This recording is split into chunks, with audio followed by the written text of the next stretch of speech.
친구들 안녕. 한 주간도 잘 보냈나요?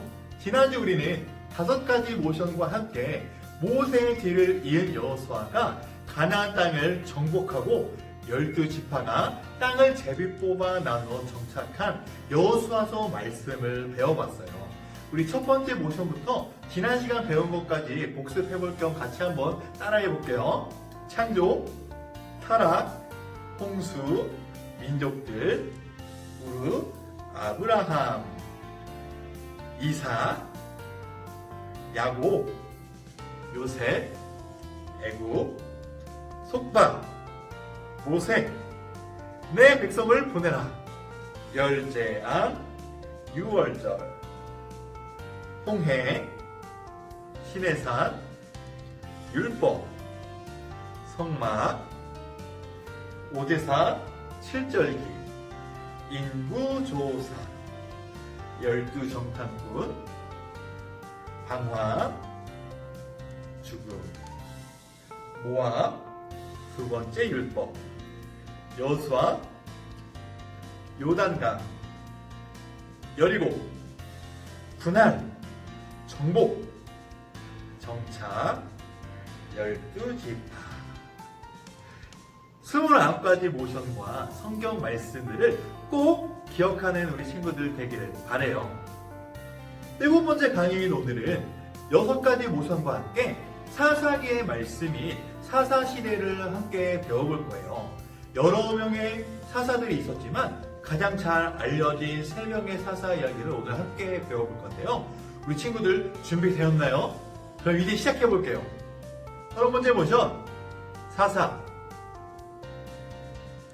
모세 다음으로 이스라엘 백성들을 이끌던 여호수아는 110세를 살고 죽게 되었어요. 여호수아는 죽기 전 이스라엘 백성들을 모아서 이렇게 이야기했어요. 여호와를 경외하며 온전함과 진실함으로 그를 섬기라. 여호와만 섬기라. 만일 여호와를 섬기는 것이 너희에게 좋지 않게 보이거든 너희가 섬길 자를 오늘 택하라. 오직 나와 내 집은 여호와만 섬기겠노라 라고 얘기를 했어요. 이스라엘 백성들은 우리가 결단코 여호와를 버리고 다른 신들을 섬기기를 하지 아니하오리니 라고 대답하였어요. 여호수아는 모세처럼 백성을 이끌 다음 지도자를 세우지 못하고 죽게 되었어요. 여호수아와 같은 시대를 살았던 이스라엘 백성들은 하나님만 예배하고 하나님만 섬기며 하나님의 말씀에만 순종하며 살았어요. 그 시대의 모든 사람들이 다 죽자 이후 시대의 사람들은 하나님을 알지 못하고 하나님께서 이스라엘 백성들을 위해 행하신 모든 일도 알지 못했어요. 그래서 이스라엘 백성들은 하나님 앞에서 악을 행하였는데 바알과 아세라 등 가짜 신인 우상들에게 절을 하며 예배했어요. 그리고 하나님께서 이방 민족과 결혼하지 말라고 하셨는데 이런 것조차 지키지 않아서 하나님께 죄를 짓고 말았어요. 그래서 하나님께서는 죄를 지은 이스라엘 백성들을 벌 주시려고 주변 나라인 모압과 블레셋, 미디안 등을 통해서 이스라엘 백성들을 어려움에 당하게 하셨어요. 이스라엘 백성들이 고통을 당할 때 하나님께 회개하며 또 용서를 구했어요. 그때마다 하나님께서는 백성들의 기도를 들으시고 사사를 세우셔서 이스라엘 백성들을 괴롭히는 이방 민족들로부터 구원해 주셨어요. 사사란 재판하는 사람 그리고 다스리는 사람이란 뜻으로 여호수아 이후로 이스라엘 백성들을 다스릴 하나님이 세우신 군사적 지도자이자 종교적 재판관이었어요. 하나님께서 세운 사사들을 통해 다시 평화가 찾아왔지만 또다시 이스라엘 백성들은 하나님을 잃어버리고 다시 하나님이 미워하시는 우상들을 섬기는 일을 반복했어요. 약 350년의 기간 동안 우상을 섬기고 회개하고 사사를 세우셔서 구원하시고 평화를 누리고 또 다시 우상을 섬기고 회개하고 하는 이러한 악순환이 7번이나 반복되었어요. 350년 동안의 기간 동안 수많은 사사들이 있었어요. 성경에 기록된 사사는 12명이에요. 바로 온니엘, 에훗, 산갈, 드보라, 기드온, 돌라, 야입, 입다, 입산, 엘론, 압돈, 삼손이에요. 우리는 이 성경에 기록된 12명의 사사 중에서 3명의 사사만 배워보도록 할 건데요. 바로 드보라와 기드온, 삼손의 이야기예요. 31번째 모션, 드보라. 드보라는 수많은 사사 중 유일한 여자 사사였어요. 이스라엘 자손들이 하나님 앞에서 악을 행했을 때 하나님께서는 가나안 땅의 왕인 야빈을 통해서 이스라엘을 심판하셨어요. 야빈은 20년 동안이나 이스라엘 자손을 심하게 학대했어요. 이스라엘 백성들은 하나님께 부르짖어 회개하였어요. 이스라엘 백성들의 회개의 기도를 들은 하나님께서는 랍비롯의 아내, 여자 선지자인 드보라를 사사로 세우셨어요. 드보라는 바락이란 장군과 함께 가나안 왕 야빈의 군대 장관인 시스라와 전쟁을 벌였어요. 하나님께서는 가나안의 군대의 병거를 먼저 칼날로 혼란에 빠지게 만드셨어요. 그러자 시스라와 그들의 부하들은 병거에서 내려서 도망가고 이리저리 뿔뿔이 흩어지기 시작했어요. 바락 장군이 가나안 군대를 출격하여 가나안 군대를 한 사람도 남기지 않고 쓸어버렸어요. 그리고 마침내 가나안 왕 야빈을 진멸하여 이스라엘 백성들을 구원하게 되었어요. 그래서 이스라엘 백성들은 40년 동안 평안을 얻게 되었어요. 32번째 모션, 기드온. 평안을 얻은 이스라엘 백성들은 또 다시 하나님 앞에서 죄를 지었어요.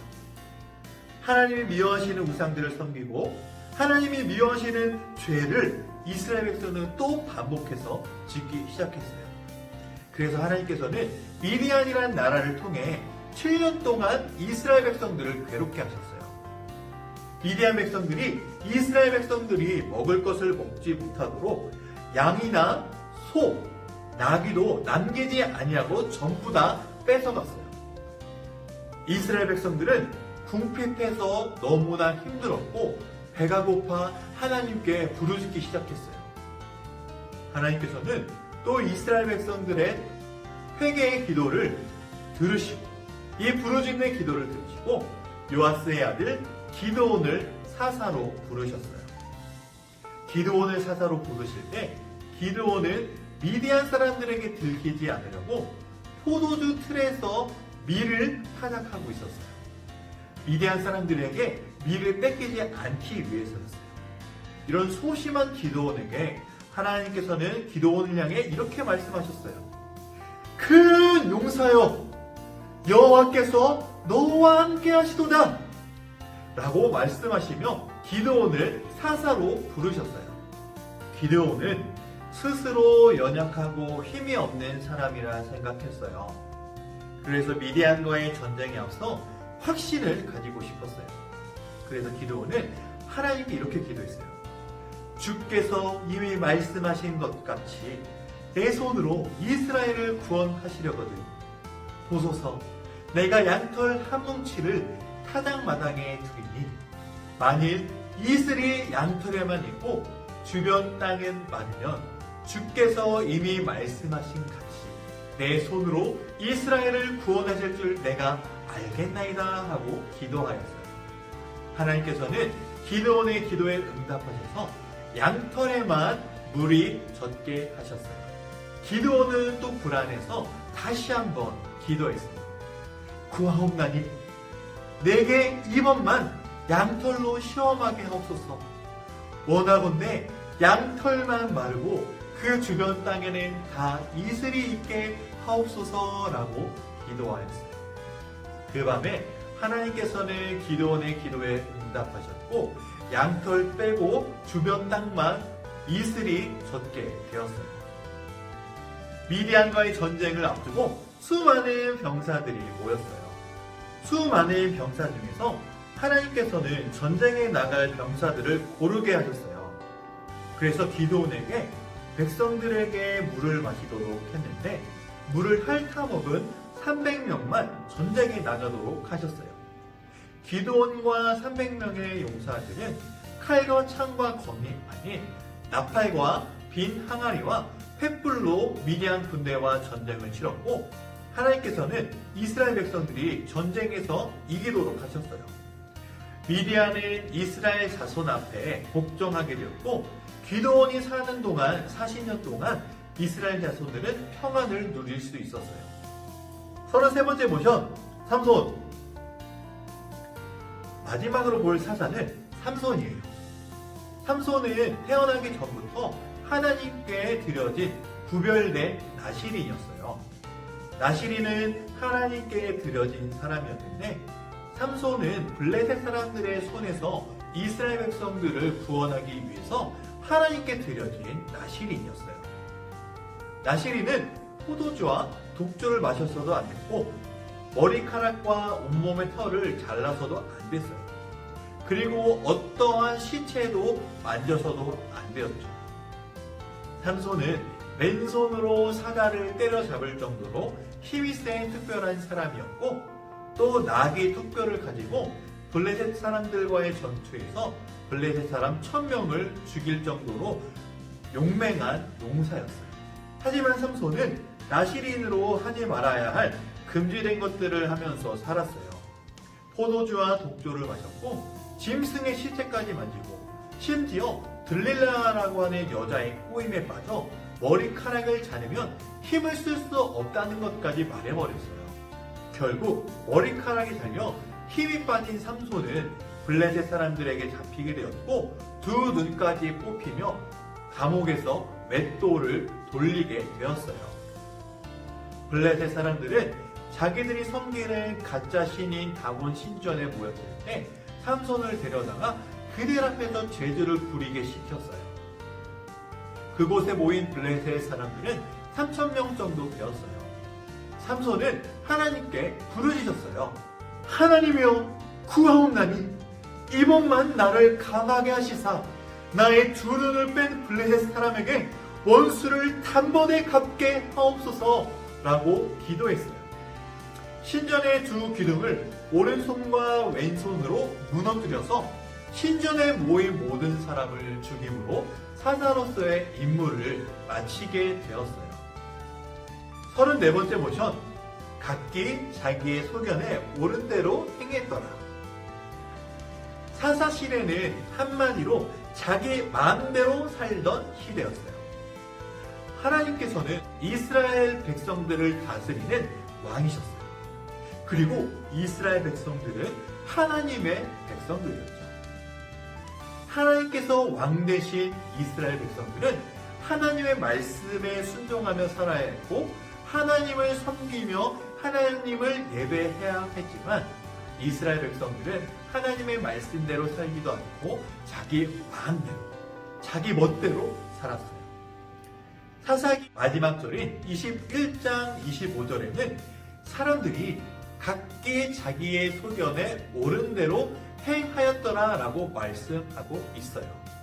하나님 앞에서 하나님을 떠난 삶을 살던 사람들이 바로 사사시대 사람들이었어요. 하지만 이런 시대에도 하나님의 말씀을 따라 사는 사람들이 있었어요. 35번째 모션, 오직 룻과 사무엘 외에는. 바로 룻과 사무엘이에요.